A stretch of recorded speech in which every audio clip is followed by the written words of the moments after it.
Well, to be sent into the world means to be put onto the scene of history. So Jesus was begotten, that's to say, brought into existence at his birth, as all human beings must be. You can't be human and be pre-human. You can't be older than your own grandfather. You can't be older than yourself. So the two descriptions of the origin, the Greek word is genesis, the origin of Jesus, are given with complete clarity in Matthew and Luke. Matthew 1:20 says that the one that is begotten, that word yenao in Greek, all of our Greek-speaking friends will know this, means to bring into existence, to father, to originate. So Jesus was originated in the womb of his mother, which you must be in order to be human.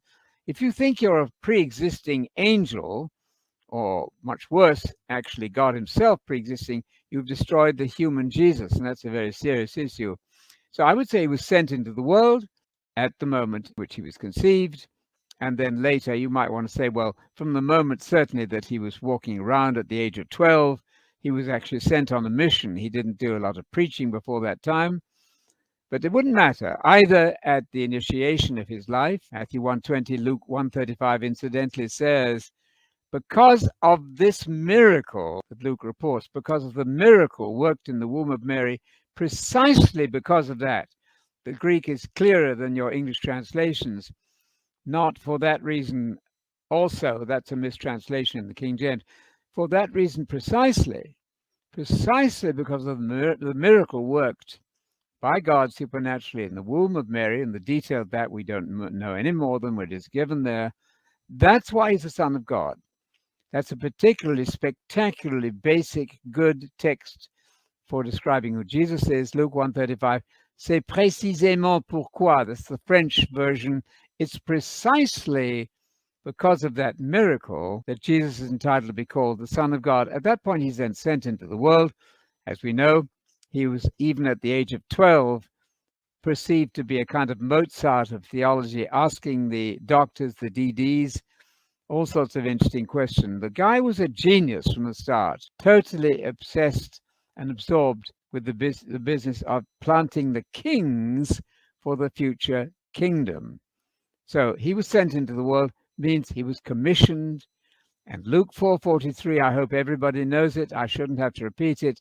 Luke 4:43, Jesus says, I must preach the gospel about the kingdom of God coming. That's why God commissioned me. If you want a special purpose statement, a specific purpose statement, Americans like that technique. It's a good idea. What is your end game?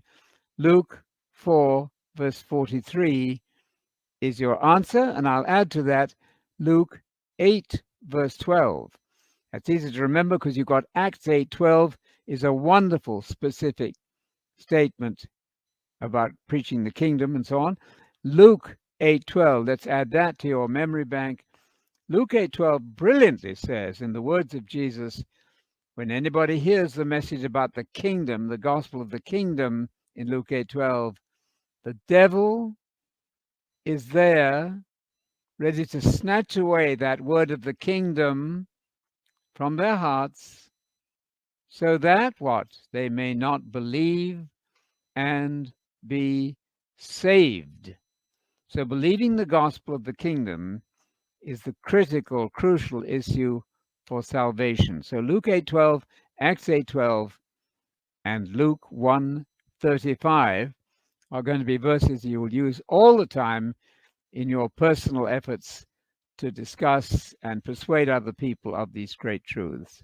We have to be careful with the language when we talk about he was sent. So Jesus says, obviously, various times, I was sent for this cause, Yes. Sent into the world. Yes, sent is commissioning language, agency language. Yes. So strictly speaking, I guess he was sent, he was commissioned Yes, of course. at his baptism. Yes. That's the beginning of his ministry, Yes. his baptism. And then, as you said, though, if we mean sent as in born, Yes. to come into the world means Yep. you're born, to go out of the world means you die. Well, obviously, the That's virgin right. birth account will answer Yep. those questions. John the Baptist was sent, commissioned. It's nothing whatsoever to do with existing before you exist. So the whole idea of pre-existence is a nonsense idea. You cannot be older than yourself.